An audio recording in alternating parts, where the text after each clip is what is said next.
Dubai अपने हैरत अंगेज engineering projects के लिए मशहूर है, लेकिन अब इसका पड़ोसी शहर अबू धाबी इस काम में इससे आगे निकल सकता है। ये है कैपिटल गेट, दुनिया का सबसे ज्यादा झुका हुआ स्काई स्क्रेपर। इटली के लीनिंग टावर ऑफ पीजा से 5 गुना ज्यादा झुका हुआ कैपिटल गेट गुरुत्वाकर्षण को चुनौती देता लगता है। इसे बनाने में कुछ असाधारण इंजीनियरिंग का इस्तेमाल होगा। ये इमारत स्काई स्क्रेपर्स के निर्माण के नियमों को बदल सकती है।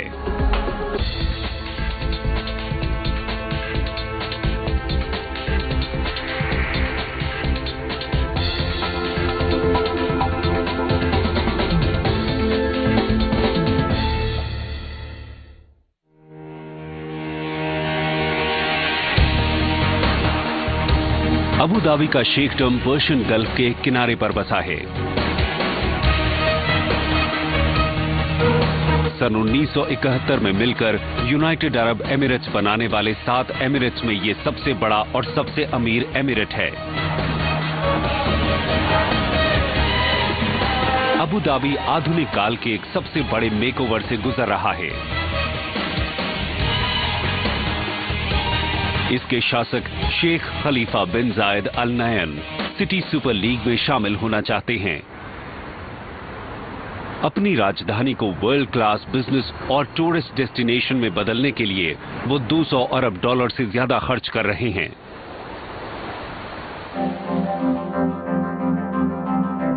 वो पहले ही आज तक का सबसे महंगा होटल बनाने में 3 अरब डॉलर खर्च कर चुके हैं। एमिरेट्स पैलेस में 114 सोने के गुंबद हैं और लग्जरी में इसका कोई सानी नहीं है। होटल में कमरे का एक रात का किराया 12,000 डॉलर तक है। इतना ही नहीं, उन्होंने दुनिया की सबसे बड़ी और भव्य मस्जिद का निर्माण भी किया है, जिसमें 40,000 नमाजी आ सकते हैं। ग्रैंड मॉस्क में दुनिया का सबसे बड़ा कालीन और दुनिया का सबसे बड़ा जवाहरात से जड़ा शैंडलियर लगा है। लेकिन इन इमारतों को बनाने से उनकी कुछ अद्भुत बनाने की चाहत पूरी नहीं हुई। अब शेख इतनी शानदार इमारत की तामीर करना चाहते हैं कि वो फौरन अबू धाबी का अंतर्राष्ट्रीय प्रतीक बन जाए। आर्किटेक्चर के इस आइकन को डिलीवर करने का काम शेख के कजन हिज हाइनेस शेख सुल्तान बिन तखनून अल नहयान को सौंपा गया। ये बिल्डिंग आर्किटेक्चर के लिहाज से अनूठी होगी और ये अबू धाबी को दुनिया के कल्चरल हब में स्थापित करेगी। इसके अलावा आर्किटेक्चर तो ओवरऑल इंस्पिरेशन और आर्ट का एक हिस्सा है। ये बहुत कड़ी चुनौती है। इस इलाके में एक्सट्रीम इंजीनियरिंग एक प्रचलित नियम है।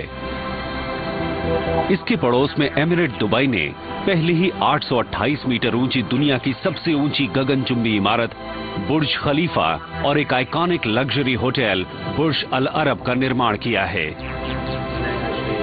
शेख सुल्तान ने आर्किटेक्ट्स की एक टीम को साइन करके उन्हें साफ साफ बता दिया कि इमारत को बहुत विशाल या बहुत ऊंचा नहीं बनाना, बल्कि आर्किटेक्चर के तौर पर यह शाहकार होनी चाहिए।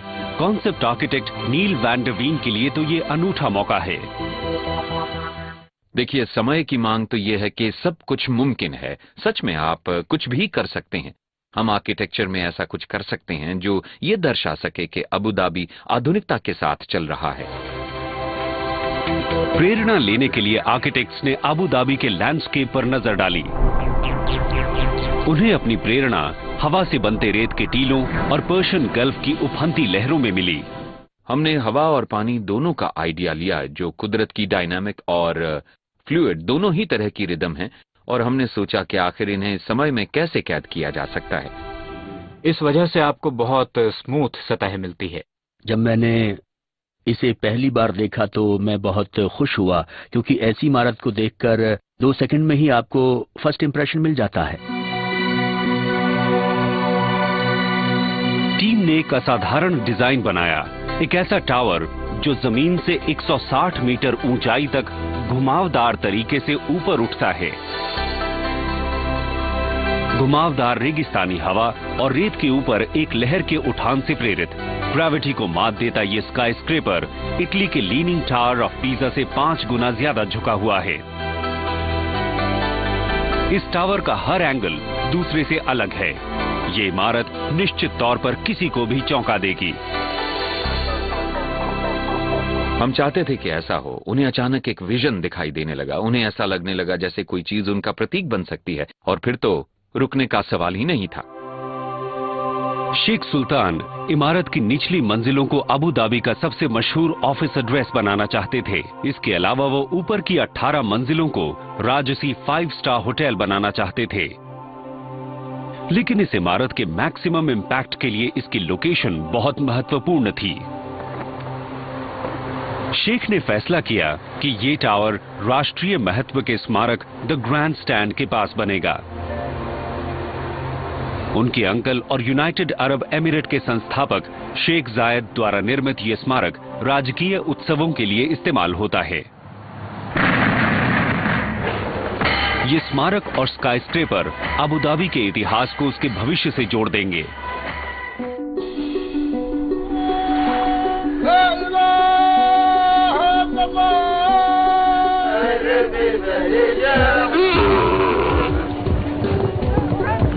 पिछले 50 सालों में इस इलाके ने बहुत ज्यादा बदलाव देखे हैं। सन 1958 में यहां तेल के विशाल भंडारों की खोज के बाद बहुत तेजी से विकास हुआ। अबू धाबी के शासक शेख जायद का एक विजन था।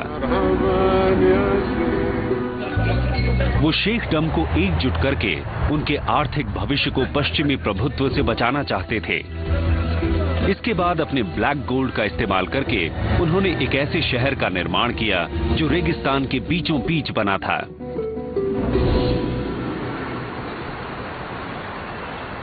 जायद की लेगेसी को आज चारों तरफ देखा जा सकता है और अब उनका बेटा खुद अपनी छाप छोड़ना चाहता है।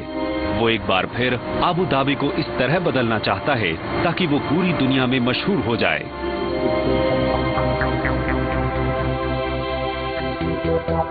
शेख खलीफा ने $2 अरब का एक बिजनेस डिस्ट्रिक्ट बनाने की योजना बनाई है जिसे कैपिटल सेंटर नाम दिया गया है।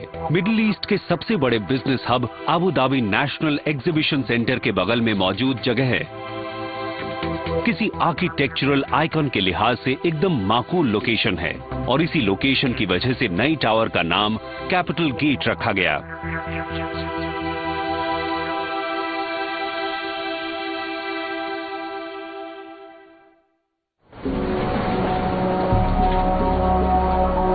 अब इस आइडिया को ड्राइंग बोर्ड से कंस्ट्रक्शन साइट पर जाना होगा। समस्या है कि आज तक किसी ने इस तरह की स्काईस्क्रेपर का निर्माण नहीं किया है। सबको यही लगा कि ये स्ट्रक्चर बनाना तो एकदम पागलपन का काम है। आखिर हम इसका निर्माण कैसे करेंगे? कैपिटल गेट के ग्रेविटी डिफाइंग डिजाइन को साकार करने के लिए इसमें कुछ असाधारण इंजीनियरिंग की जरूरत होगी और ये चुनौती पहले ही दिन से शुरू हो जाती है। इसके टॉप फ्लोर इसके बेस से 33 मीटर दूर लटके होंगे। इससे इतनी फोर्स क्रिएट होगी कि वो इमारत की नींव को जमीन के बाहर उखाड़ देगी। कंस्ट्रक्शन साइट पर प्रोजेक्ट आर्किटेक्ट टोनी आर्चिबाल्ड अपने सामने खड़ी चुनौती से डरे हुए हैं। जब मैंने पहली बार जॉब ज्वाइन की तो मुझे ड्राइंग्स दिखाए गए और मैं तो हक्का बक्का रह गया और मुझे लगा कि मैं ठीक तरह से प्रोजेक्ट को समझा ही नहीं हूँ। मुझे ये समझने में कुछ समय लगा कि आखिर हम करने क्या जा रहे हैं। कैपिटल गेट को सीधा खड़ा रखना बहुत बड़ा इंजीनियरिंग चैलेंज है। ग्रेविटी फोर्सेस से पार पाने के लिए कोई एक समाधान नहीं है, बल्कि इसमें कई तरह की पायनियरिंग टेक्निक्स इस्तेमाल की जाएंगी। लेकिन ये काम जमीन में बहुत गहरी नींव डालने से शुरू होता है। इमारत के एक तरफ वजन जमीन के अंदर जा रहा है और दूसरी तरफ ये जमीन से बाहर आ रहा है और ये बड़े ओवरहैंग्स की वजह से हो रहा है और हमें इसी का समाधान निकालना है।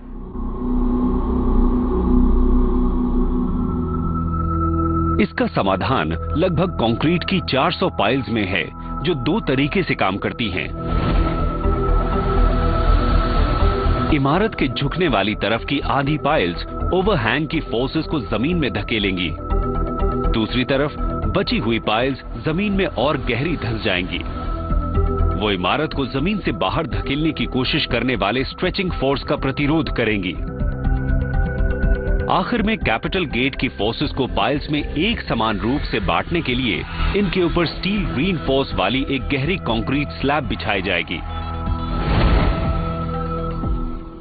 इस नींव से हमने ये सीखा कि इस इमारत के हर पहलू की इंजीनियरिंग अलग होगी।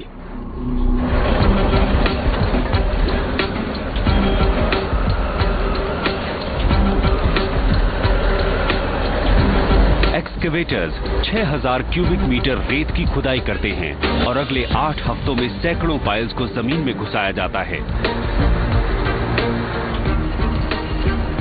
हमें बहुत सारी पाइल्स को बहुत ही पास घुसाना था और ये सच में बहुत चुनौती भरा काम था। इसके शेड्यूल में कोई देर नहीं हो सकती। शेख सुल्तान कैपिटल गेट को बहुत ही कम समय में पूरा करना चाहते हैं।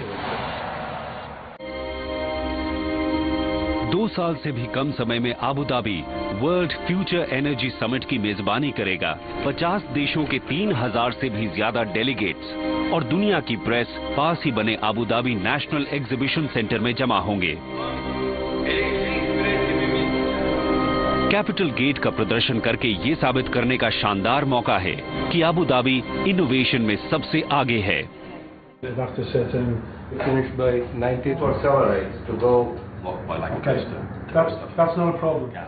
लेकिन इससे टीम को इस अनूठी स्काईस्क्रेपर को डिजाइन करके इसका निर्माण करने के लिए सिर्फ 24 महीने का समय मिलता है। नींव का काम खत्म होने के बाद जमीन के ऊपर इमारत के निर्माण का काम शुरू किया जा सकता है, लेकिन इस इमारत के खास झुकाव की वजह से इसे पारंपरिक स्काईस्क्रेपर के तरीके से बिल्कुल अलग बनाना होगा। हमें महसूस हुआ कि नींव का काम खत्म हो जाने के बाद ये हमारे सामने आने वाली कई समस्याओं में से पहली है।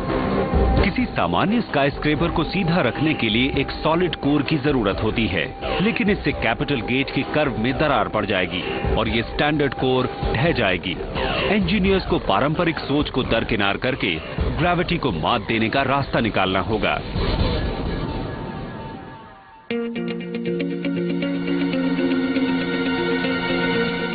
पास लैंडस्केप और इसके हवा से आकार लिए रेत के टीलों से प्रेरित होकर आर्किटेक्ट्स ने इस तरह के घुमावदार झुके हुए टावर को डिजाइन किया था, लेकिन कैपिटल गेट को गिरने से रोकने के लिए इसमें कुछ हैरत अंगेज इंजीनियरिंग की जरूरत होगी। सामान्य स्काईस्क्रेपर्स एक पतली सी वर्टिकल कोर के इर्द गिर्द बनाई जाती हैं, जो इमारत के वजन को जमीन तक पहुंचाने में मदद करती हैं। इस बिल्डिंग का ओवरहैंग इतना था और इससे ये बात बिल्कुल साफ थी कि पारंपरिक कोर किसी तरह कारगर नहीं हो सकती। आप सीधी कोर तो बना ही नहीं सकते, वो उतनी मजबूत नहीं होगी। कैपिटल गेट का डिजाइन ऐसा है कि पारंपरिक कोर खतरनाक तौर पर एक तरफ मुड़ जाएगा। विशाल ओवरहैंग का वजन कोर को एक तरफ खींचेगा, जिससे कंक्रीट टूट जाएगा। हमें इसके बाद भी सर्विस करनी होगी। ये असल में बहुत पतली है। स्ट्रक्चरल इंजीनियर मोना वासी जानती हैं कि ये गंभीर समस्या है और इसका समाधान करना जरूरी है। जब मैंने इसे देखा तो सोचा ये तो इम्पॉसिबल है, ये बन ही नहीं सकती। ये तो लगता है किसी बच्चे ने डिजाइन बनाकर छोड़ दिया है। लेकिन हम हमेशा सोचते हैं कि आर्किटेक्ट्स के लिए तो कुछ भी ड्रॉ कर देना आसान होता है, पर हमारे लिए उनकी जरूरतों को पूरा कर पाना आसान नहीं होता है।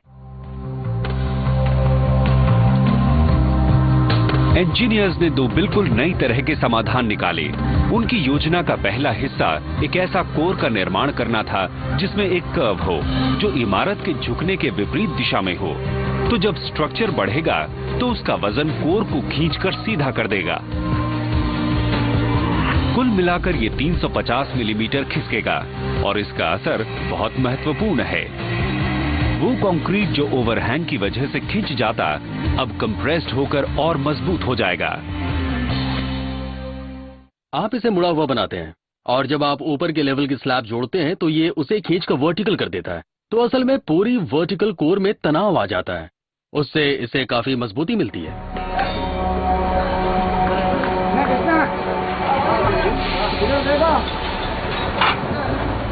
कोर 1 हफ्ते में 4 मीटर की दर से बन रहा है और कंस्ट्रक्शन मैनेजर लेस फेयरचाइल्ड इसे बनाने के इंचार्ज हैं। मैंने जितनी भी कोर देखी हैं उनमें ये शायद सबसे जटिल कोर है। इसे एक एंगल पर बनाया गया है और ये कोर बहुत ही प्रभावशाली तरीके से पूरी इमारत को संभालती है। इस कोर को जिस टेक्निक का इस्तेमाल करके बनाया गया है उसे जंप फॉर्मिंग कहते हैं। इसमें पहले स्टील रीइंफोर्समेंट का एक सघन जाल बनाया गया। इसके बाद उसके इर्द गिर्द एक कोर का शेप बनाने के लिए एक मोल्ड बनाया गया। फिर स्टील के जाल में कंक्रीट भर दिया गया। फिर मोल्ड को ऊपर उठाया जा सकता था ताकि इस प्रक्रिया को फिर से दोहराया जा सके। जंप फॉर्म एक हाइड्रोलिक प्लेटफॉर्म होता है जिसे हम हर 4 मीटर के लेवल को पास करने के बाद कुछ रनर्स से जोड़ देते हैं और फिर इसे हाइड्रोलिक से अगले लेवल तक जंप करा देते हैं। जैसे जैसे कोर सीधा होगा वो और मजबूत होता जाएगा, लेकिन कोर को इतना ज्यादा वजन ढोने लायक बनाने के लिए कंक्रीट को रीबार कहे जाने वाले स्टील रॉड्स का इस्तेमाल करके रीइंफोर्स करना होगा।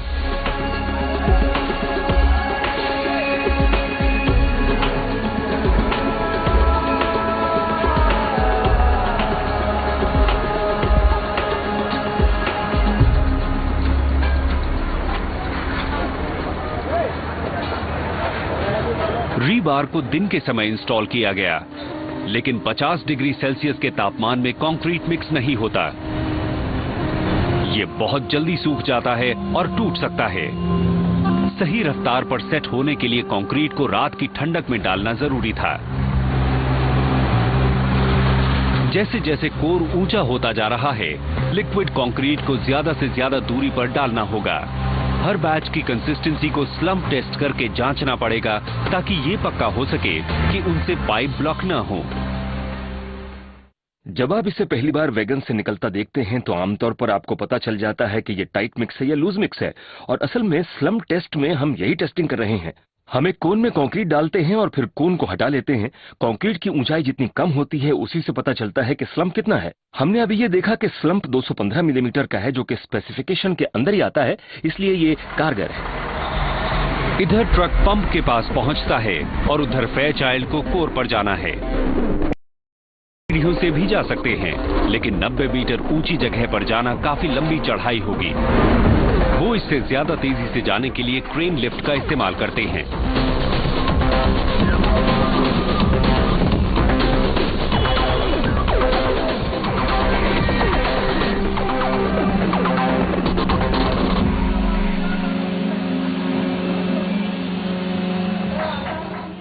काम बहुत अच्छी तरह चल रहा है। हमें कंक्रीट की बढ़िया और लगातार सप्लाई मिल रही है। अब हम इसे इमारत के ऊपरी लेवल तक पंप कर रहे हैं और ये लोग बहुत मेहनत कर रहे हैं। असल में ये एक तरफ से दूसरी तरफ 1 मीटर ज्यादा गहरी परत बना रहे हैं, तो ये सब कुछ सही कर रहे हैं। जब भी हम कंक्रीट डालते हैं तो हमें एक और उपलब्धि महसूस होती है, क्योंकि हम एक और लेवल ऊपर चले जाते हैं। लेकिन इमारत के कोर को आउट ऑफ अलाइनमेंट करके और उसमें रीबार डालकर भी ग्रेविटी द्वारा कैपिटल गेट को गिरने से नहीं रोका जा सकता। हमने जो इसका समाधान निकाला वो पोस्ट टेंशन कहलाता है, जिसमें हम कोर वॉल में ज्यादा रीइंफोर्समेंट डालते हैं और फिर उसमें टेंशनिंग प्रोसेस का इस्तेमाल करते हैं, जो वॉल के बीचों बीच हाई टेंसाइल स्ट्रैंड्स डालकर किया जाता है। जब हम एक निश्चित ऊंचाई पर पहुंचते हैं तो हम बस टेंशन अप्लाई कर देते हैं। मैं असल में इन टेंडेंस को स्ट्रेच कर रहा हूं जो वॉल के अंदर जाते हैं, यानी उन्हें खींचकर टाइट कर रहा हूं, और ये टेंशन मशीन के जरिए किया जाता है। तो होता यह है कि जब टेंशन पूरा हो जाता है और कोर पर भार डाला जाता है तो कोर सही सलामत रहती है और अतिरिक्त रीइंफोर्समेंट उसे गिरने से बचाता है। कोर को पोस्ट टेंशन करने के लिए कंक्रीट में वर्टिकल 146 टेंडन्स डाले गए हैं। हर टेंडन 20 मीटर लंबा है और इमारत में 5 मंजिल तक जाता है। ये सारे टेंडन्स ज्यादा मजबूती के लिए एक दूसरे को ओवरलैप करते हैं। जब ये टेंडन्स खिंच जाएंगे तो ये विशालकाय ओवरहैंग से पैदा होने वाली पुलिंग फोर्स के खिलाफ काम करेंगे और कंक्रीट को टूटने से रोक लेंगे।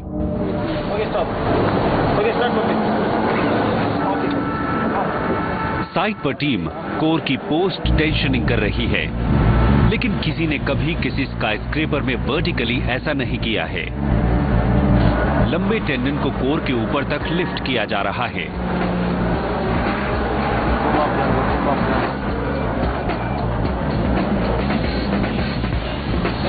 टीम कोर में पहले से ही बने हुए डक्ट में स्टील टेंडन को घुसाने के लिए उसके वजन का इस्तेमाल करती है। टेंडन के पोजीशन पर पहुंचने के बाद टीम उसके दोनों सिरों को लॉक करके उसके हर स्ट्रैंड को टेंशन करती है। एक न्यूमैटिक जैक को एक स्ट्रैंड पर लगाकर उसे खींचा जाता है। ये 5 फैमिली कार्स द्वारा रस्सी के एक छोर को खींचने के बराबर है। अब एक स्टील टेंडन सही स्ट्रेस लेवल तक खिंच गया है। अब ऊपर की तरफ कंक्रीट डाला जा सकता है। इसमें तकरीबन 120 टन केबल इस्तेमाल किया गया है और इसकी लंबाई 1,20,000 मीटर है, जो कि गोल्डन गेट ब्रिज की लंबाई का 44 गुना है। इस प्रक्रिया को बार बार दोहराया जाता है और इसका मतलब है कि कोर को कैपिटल गेट के एक्सट्रीम ओवरहैंग का बहुत ज्यादा भार वहन करना होगा।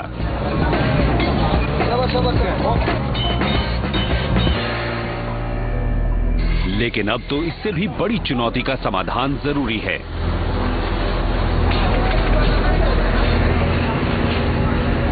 इमारत के घुमावदार झुकाव वाले डिजाइन को अगर किसी तरह साकार करना है तो इसका मतलब एक बार फिर आर्किटेक्चर के सिद्धांतों को अपने हिसाब से मोड़ना होगा।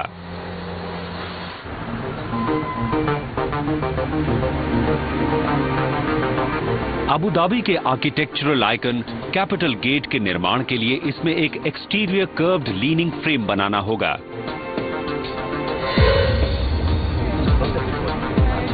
लेकिन एक बार फिर इमारत के इतने ज्यादा झुकाव से समस्या खड़ी हो गई।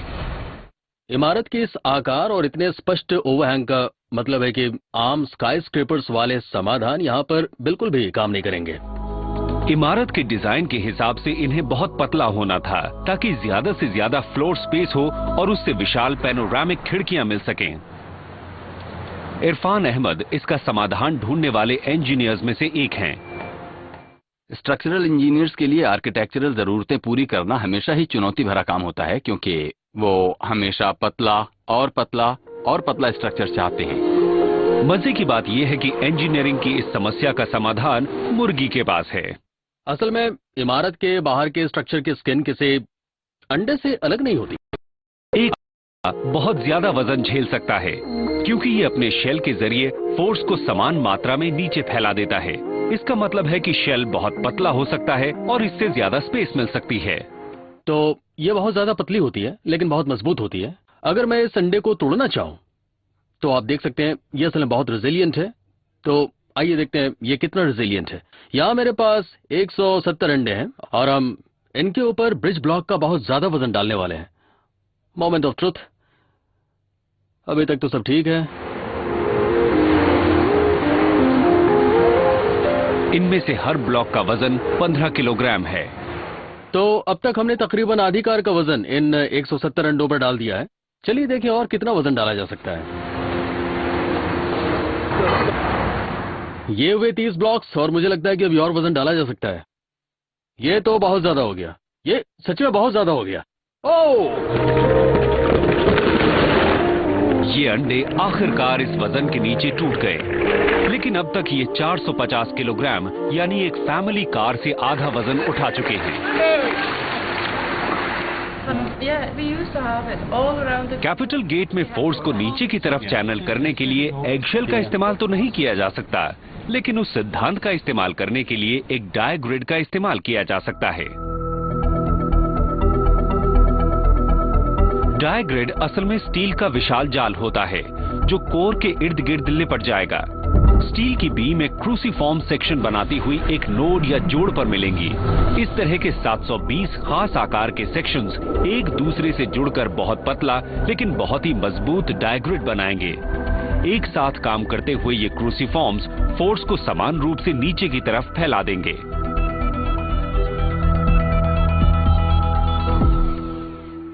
ये एक यूनिफॉर्म जाल बनाकर ऐसा करता है ताकि फोर्सेस एक समान रूप में बटे, और इसका मतलब यह है कि हम बहुत पतले सेक्शन से काम चला सकते हैं। साइट पर 240 स्टील फैब्रिकेटर्स की टीम ये डाई ग्रिड जोड़ती हैं। उन्होंने कैपिटल बेस का आसान हिस्सा तो बना लिया है, लेकिन अब इस स्ट्रक्चर में झुकाव आने लगा है और इससे इंस्टॉलेशन बहुत मुश्किल हो गया है।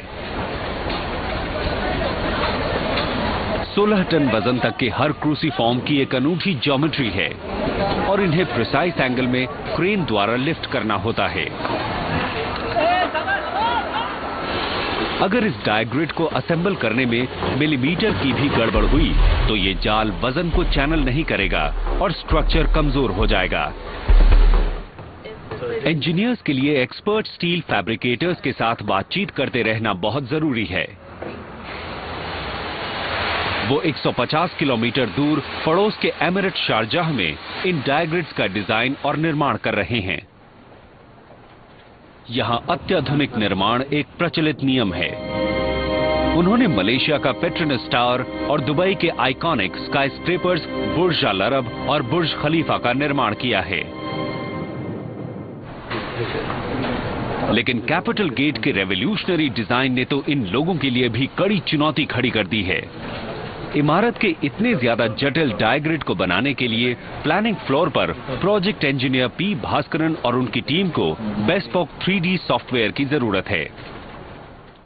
3D मॉडलिंग पूरी हो गई है और अगर कोई अनजान मुश्किल आएगी तो वो इस 3D मॉडल में साफ साफ दिखाई देगी। 720 क्रूसीफॉर्म्स में से हर एक को न सिर्फ विशाल फोर्स को चैनल करने के लिहाज से बल्कि पास के क्रूसीफॉर्म और ग्लास फसाद से मिलीमीटर एक्यूरेसी से जुड़ने के लिहाज से भी प्रिसिशन इंजीनियरिंग द्वारा बनाया गया है।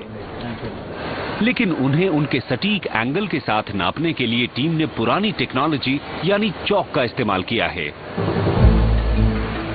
ये अनसोफिस्टिकेटेड लग सकता है लेकिन ये बहुत एक्यूरेट होता है और इससे इन एलिमेंट्स का एक साथ जुड़ाव निश्चित हो जाता है।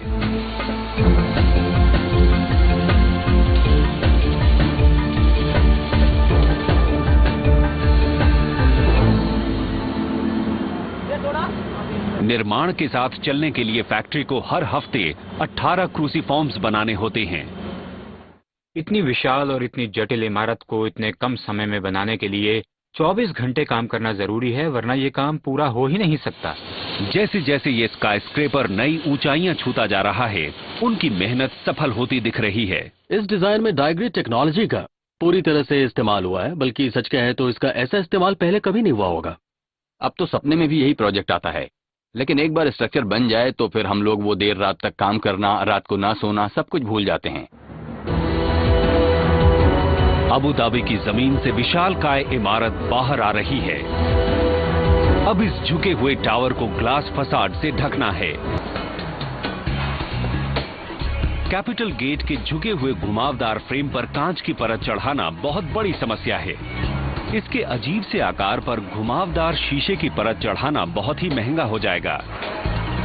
इसलिए इस गगनचुंबी इमारत के घुमावों को किसी तरह cost effective flat glass pen से मढ़ना होगा। खुशकिस्मती से यहाँ प्राचीन ग्रीक ज्योमेट्री से मदद ली जा सकती है। जब आपके पास कोई कॉम्प्लेक्स शेप हो जो कि एक ऑर्गेनिक शेप हो, कर्व शेप हो, तो सीधी लाइनों के साथ मॉडल करने के लिए सिर्फ ट्रायंगल का ही सहारा लिया जा सकता है। ट्रायंगुलर पेन्स को 3 डायरेक्शंस में पिवट किया जा सकता है और उन्हें जोड़ने पर वो कॉम्प्लेक्स ज्योमेट्रिक सरफेसेस को ढक सकते हैं। लेकिन इस इमारत का हर एंगल अनूठा होने की वजह से इसका फसाड बनाने के लिए 26,000 ट्रायंगुलर पेन्स की जरूरत होगी।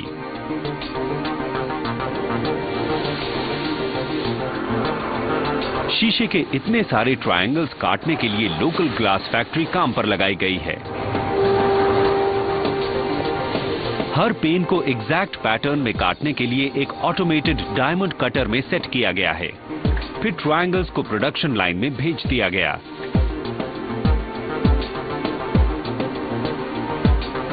टीम साइट पर लगातार पर्याप्त ग्लास डिलीवर करने के दबाव में है।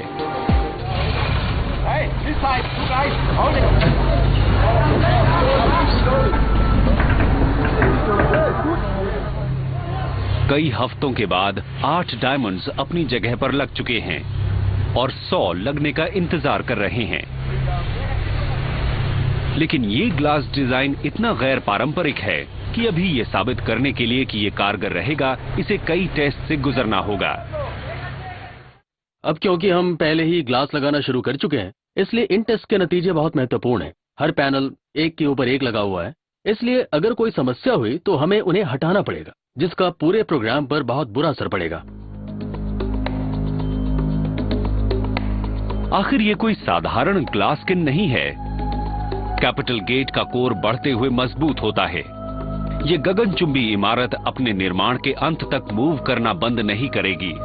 आम ग्लास फसाड हवा या तापमान के बदलाव से पैदा हुए माइन्यूट मूवमेंट के अनुरूप ढल सकता है, लेकिन ग्लास को टूटने से बचाने और इमारत को वाटरटाइट बनाने के लिए पैनल को इस तरह डिजाइन करना पड़ेगा कि वो 20 मिलीमीटर तक शिफ्ट कर सके। ग्लेजिंग सिस्टम में इतना ज्यादा मूवमेंट आमतौर पर कभी सुना नहीं गया होगा। ये तो बहुत बहुत ज्यादा मूवमेंट है। ग्लास इंस्टॉलेशन चल रही है और कंस्ट्रक्शन मैनेजर क्रेग रूनी को यह पता लगाना है कि ये पैनल कारगर होंगे या नहीं। हम ऊपर नहीं जाना चाहते, हमने काम पूरा कर लिया, हमने इन्हें इंस्टॉल कर दिया, हमने सोचा कि हमने अच्छा काम किया है, तब भी ये लीक हो जाता है। दुबई की लेबोरेटरी में पैनल्स को कड़े परीक्षण से गुजरना होगा। एक विमान का इंजन और कई लीटर पानी सबसे खराब मौसम को सिमुलेट करेंगे। अब सही बात पता चलेगी, क्योंकि इसमें जरा सा भी लीक होगा तो बहुत नुकसानदेह साबित होगा और खबर अच्छी नहीं है। पहली बार ही जब हमने फुल वाटर टेस्ट किया तो इसमें से लीक हो गया। इसका लीक करना पूरी टीम के लिए घातक है और इसमें खतरा भी है। ये डायमंड्स दोहरी तह वाले बेस्पोक सील से जुड़ते हैं। इस लचीली स्पॉन्जी सील की वजह से डायमंड मूव भी कर पाते हैं और पानी को भी रोकते हैं। लेकिन अगर बाहरी सील में से पानी रिस रहा हो तो थोड़े थोड़े अंतराल पर जो ड्रेनेज ट्यूब्स फिट की हुई हैं, वो पानी को बहने देती हैं। पैनल इस परीक्षण में फेल हो गया है। पानी ने अंदर आकर अंदरूनी सील को भिगो दिया है। अगर ये फंडामेंटल फेलियर है तो हमें फिर से डिजाइन की ओर जाना होगा। अगर ऐसा हुआ तो इसकी कॉस्ट, बजट और पूरा प्रोग्राम ही खत्म हो जाएगा। पैनल को दोबारा जांचा गया। इसका समाधान जल्दी किया जाना जरूरी है। खुशकिस्मती से ये डिजाइन फेलियर नहीं है। उन्होंने ये पता लगाया कि ड्रेनेज ट्यूब रेत घुस जाने की वजह से बंद हो गई है। समस्या सुलझ गई। अब इंस्टॉलेशन आगे बढ़ सकता है।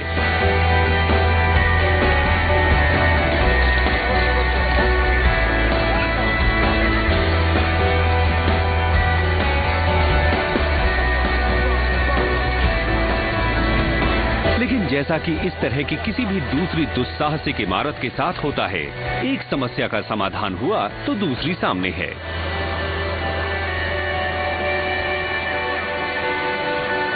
कैपिटल गेट में 5 स्टार लॉबी को आश्चर्यजनक रूप से शानदार बनाने के लिए आर्किटेक्ट एक बार फिर इस डिजाइन को इसकी हदों तक ले गए हैं।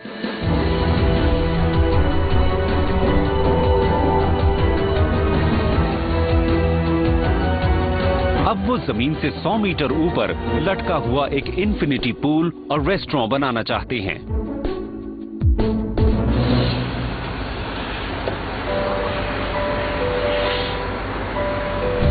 अठारह महीने से निर्माणाधीन कैपिटल गेट का डिजाइन हाई राइज लिविंग को एक नए ही रंग में पेश करने वाला है। आर्किटेक्ट एक लटका हुआ पूल डेक और रेस्टोरेंट बनाना चाहते हैं, लेकिन इसकी इंजीनियरिंग बहुत मुश्किल है। आर्किटेक्ट्स की इतनी सारी ज़रूरतें होती हैं जो हम इंजीनियर्स को बहुत मुश्किल में डाल देती हैं, लेकिन हम ये भी पक्का करना चाहते हैं कि इमारत सुरक्षित रहे। इसकी डिजाइन में 2 मंजिला एक्सटेंशन की जरूरत थी, जो बिना किसी विजिबल सपोर्ट के लटके होंगे। लेकिन अकेले पूल का पानी ही 150 टन वजन का होगा। स्ट्रक्चर के इतने अधिक मास का मतलब है कि इसे रीइंफोर्समेंट की जरूरत होगी। हमें नीचे से सपोर्ट लगाना होगा, क्योंकि इसके बिना और कोई समाधान नहीं है। मुझे नहीं लगता कि आप इस इमारत पर इतना बड़ा कैंटिलीवर लगा सकते हैं। ये हो ही नहीं सकता। ये डिजाइन तभी कारगर हो सकता है अगर इसमें नीचे से 22 बड़े स्ट्रट्स लगा दिए जाएं। उनसे इसका वजन फिर से इमारत में ही चला जाएगा। लेकिन आर्किटेक्ट्स की खूबसूरती की मांग को देखते हुए स्ट्रट्स को बहुत नाजुक दिखना होगा।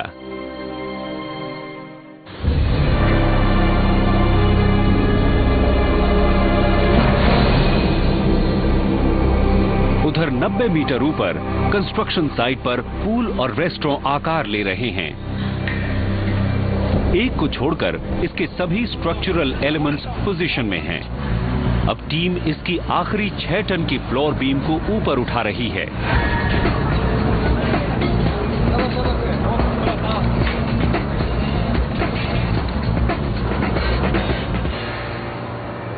इसमें कई क्रेन लिफ्ट्स की मदद लेनी पड़ी, लेकिन आखिरकार दुनिया के सबसे ऊंचे स्विमिंग पूल्स में से एक का निर्माण पूरा हो गया। वो सब लाइंस जो वो कागज पर बनाते हैं, हम वही लाइंस बना रहे हैं, बस हम क्रेन का इस्तेमाल कर रहे हैं, लेकिन ये एहसास बताया नहीं जा सकता। और स्ट्रक्चर के मजबूत स्ट्रट्स और जोड़ भी शानदार लग रहे हैं। इन जोड़ों के पीछे विचार ये है कि ये उन कीड़ों की तरह काम करते हैं जो पानी पर चलते हैं। वो इतने हल्के होते हैं कि सरफेस टेंशन उन्हें पानी की सतह पर रखती है, तो ये छोटे छोटे ब्रैकेट्स उस वजन से उन फोर्सेस को खत्म कर देती है। कैपिटल गेट बहुत तेजी से आबू धाबी का लैंडमार्क बनता जा रहा है, लेकिन ये जितना ऊंचा होता जा रहा है उतना ही इसके ऊपर फ्लोर का वजन समस्या बनता जा रहा है। स्काई स्क्रेपर का हल्का होना जरूरी है, और इस बार आर्किटेक्ट्स ने कमाल का समाधान सोचा है। इस इमारत में बहुत सारे विजुअल सरप्राइजेस हैं।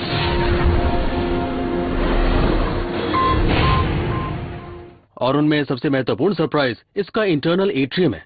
ये एक तरह का लाइट वेल है जो आसमान की रोशनी को इमारत में बहुत गहरे ले जाता है, और ये इमारत की आधी ऊंचाई तक जाता है। तो तले पर ये बहुत छोटे से शुरू होता है और ऊपर जाते हुए बहुत बड़ा फनल बन जाता है। ये गुफा जैसा छेद इमारत के लिए बहुत अच्छा है, क्योंकि इसके जरिए वजन कम होता है और फोर्सेस घट जाती हैं। लेकिन एट्रियम दुधारी तलवार की तरह है। डायग्रिड से कोर तक बोझ को स्थानांतरित करने में फ्लोर्स अहम भूमिका अदा करते हैं। 18 मंजिलों तक के इस विशालकाय छेद का मतलब है कि इस वजन को कोई और रास्ता तलाश करना होगा। हर फ्लोर प्लेट में एक बहुत बड़ा छेद है, तो हमारे इंजीनियर्स का तो काम कम हो गया। आप अपने फ्लोर में कोई ओपनिंग नहीं चाहेंगे, बल्कि इन फोर्सेस को ट्रांसफर करने के लिए ज्यादा रीइंफोर्स्ड कंक्रीट लगाना चाहेंगे। इन फोर्सेस को बाहर जाने के लिए कोई रास्ता चाहिए, और इसका समाधान भी बिल्कुल नया था। ये समाधान था बाहरी डायग्रिड के जैसा ही स्टील का जाल अंदर भी बनाया जाए। ऐसा कुछ होता हुआ हमने पहली बार सुना है। ये अंदरूनी डायग्रिड असल में इस स्ट्रक्चर का आधारभूत हिस्सा है। फनल शेप्ड ये अंदरूनी ढांचा 18 मंजिला इमारत की फोर्सेस को इसके टेपर्ड बेस और इसके कोर में ले जाता है, लेकिन इतने छोटे एरिया के लिहाज से इसका वजन बहुत ज्यादा है। एट्रियम को कोर की दीवार में घुसने से रोकने के लिए कंक्रीट को सुरक्षा चाहिए।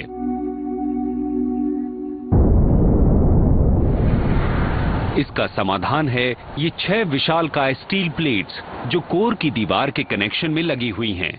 ये जोड़ वाकई इंजीनियरिंग का बहुत ही शानदार नमूना है।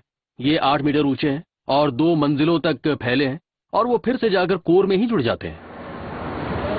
एट्रियम पूरा बनने के करीब है, और इसी के साथ अबू धाबी एक आइकॉनिक लैंडमार्क हासिल करने के एक कदम और नजदीक आ गया है। शाम को अबू धाबी में होने वाला ये सेलिब्रेशन यहाँ होने वाला अकेला सेलिब्रेशन नहीं है। साइट पर इंडियन स्टील टीम हिंदू धर्म के देवता विश्वकर्मा की वार्षिक पूजा का आयोजन कर रही है, जो आर्किटेक्ट्स और इंजीनियर्स के संरक्षक माने जाते हैं। इनकी आजीविका सुरक्षित रहने पर निर्भर करती है। हालांकि वो सेफ्टी इक्विपमेंट का इस्तेमाल करते हैं और बहुत कुशल कारीगर हैं, लेकिन इतनी ऊंचाई पर काम करना कभी कभी खतरनाक हो सकता है। हम ईश्वर की पूजा करते हैं और उनसे आशीर्वाद लेते हैं। ये पूजा हम अपने कर्मचारियों की सुरक्षा और काम के सही तरीके से पूरा होने के लिए करते हैं।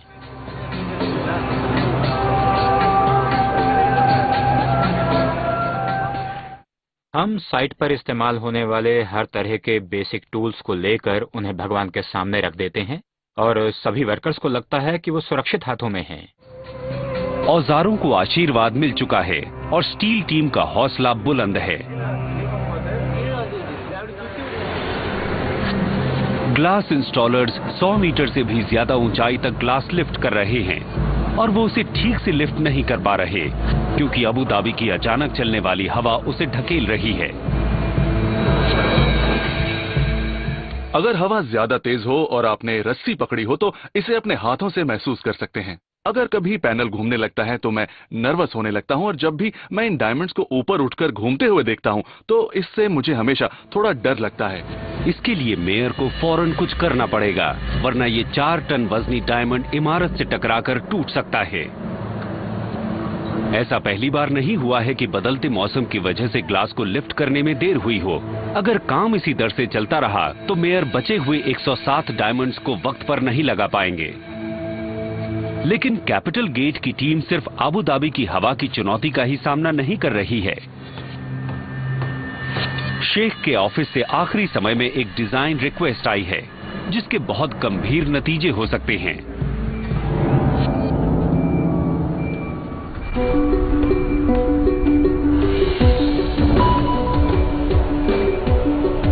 इनके पास काम को पूरा करने के लिए सिर्फ 6 महीने बचे हैं और कैपिटल गेट की टीम का काम पूरा होने ही वाला है, लेकिन अब उन्हें रुकना पड़ेगा। हमारे पास एक टेलीफोन कॉल आई और उसमें कहा गया कि हमें छत पर एक हेलीपैड चाहिए, और मुझे नहीं लगता कि ये कोई मजाक था, लेकिन मुझे आश्चर्य इस बात पर था कि ये बात हमें आखिरी वक्त में बताई गई। अबू धाबी के सबसे ऊंचे हेलीपैड को दुनिया की सबसे दुस्साहसिक गगनचुंबी इमारत की छत पर शामिल करना पहले पहल तो बहुत ही साधारण सी रिक्वेस्ट लग रही थी, लेकिन इसने असल में 2 बहुत गंभीर समस्याएं खड़ी कर दी। इसमें नई फोर्सेस पैदा होंगी जो पहले से ही खिंची हुई कोर में जज्ब होंगी। दूसरे, हवाओं का अनपेक्षित बहाव घातक उड़ान परिस्थितियां बना देगा। एक चीज होती है जिसे विंड शीयर कहते हैं, जिससे पूरा हेलीकॉप्टर एक तरफ को झुक जाता है, और अगर देखा जाए तो ये बहुत ही खतरनाक रिस्क है। विंड शीयर कहे जाने वाले ये रैपिड चेंजेस हेलीकॉप्टर के ब्लेड्स की लिफ्ट पर असर डाल सकते हैं, जिससे विमान या तो रास्ते से दूर जा सकता है या सीधे जमीन पर आकर गिर सकता है। सुरक्षा में कोई ढील देने का तो कोई सवाल ही पैदा नहीं होता। इमारत के टॉप पर विंड शीयर कैसी होगी, इसके बारे में पता करने के लिए यही एक रास्ता है कि विंड टनल में उसका एक मॉडल बनाया जाए।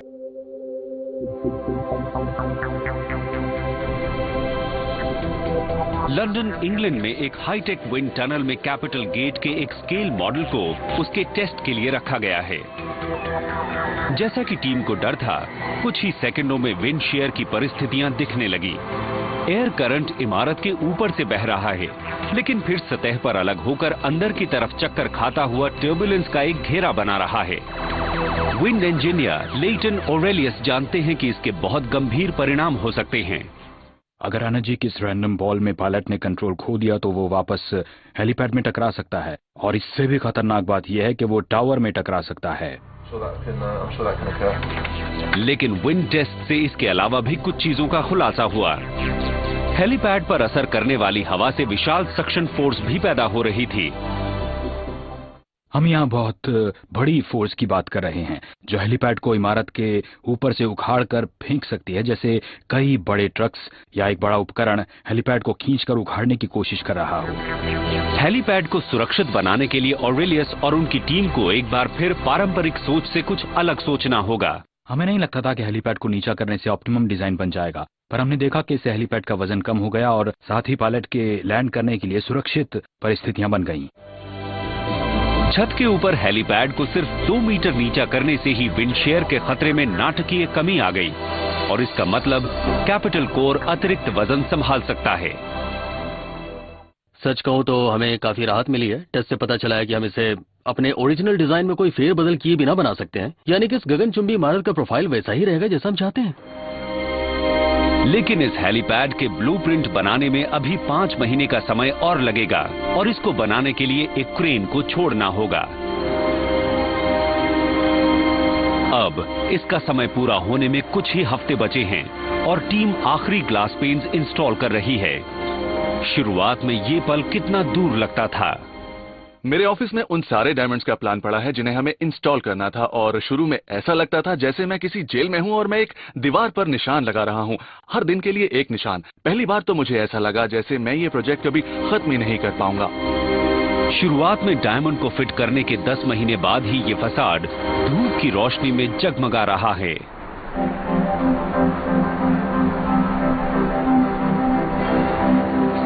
कैपिटल गेट की अंदरूनी फिटिंग में अभी 1 साल और लगेगा, और उसके बाद ही इसका 5 स्टार होटल और अबू धाबी के सबसे असामान्य ऑफिसेज बिजनेस के लिए शुरू किए जा सकेंगे। लेकिन सारी रुकावटों के बावजूद टीम ने दुनिया के सबसे एक्स्ट्राऑर्डिनरी मेगा स्ट्रक्चर का निर्माण कर दिया है। कैपिटल गेट धरती से घूमता, चक्कर खाता, पूरे 162 मीटर ऊंचाई तक ऊपर उठता है। इसके निर्माण में तकरीबन 60 लाख मैन आवर्स लगे हैं और इसका ओवरहैंग शानदार है।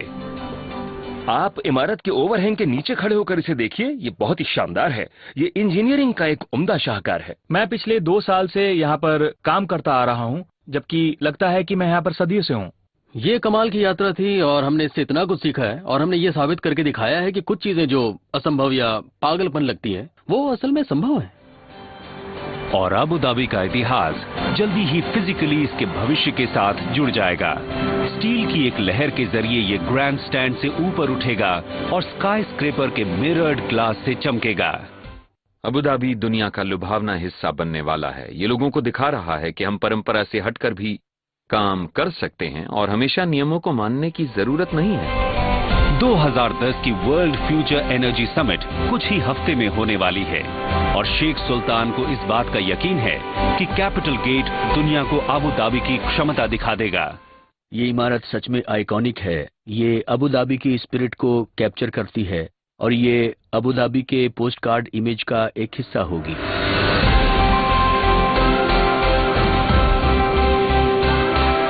इस टीम ने वो हासिल किया है जो कुछ लोगों की नजर में असंभव था। एक लीनिंग टावर जो दुनिया में सबसे ज्यादा इंक्लाइन स्काई स्क्रेपर के वर्ल्ड रिकॉर्ड का दावा कर सकता है।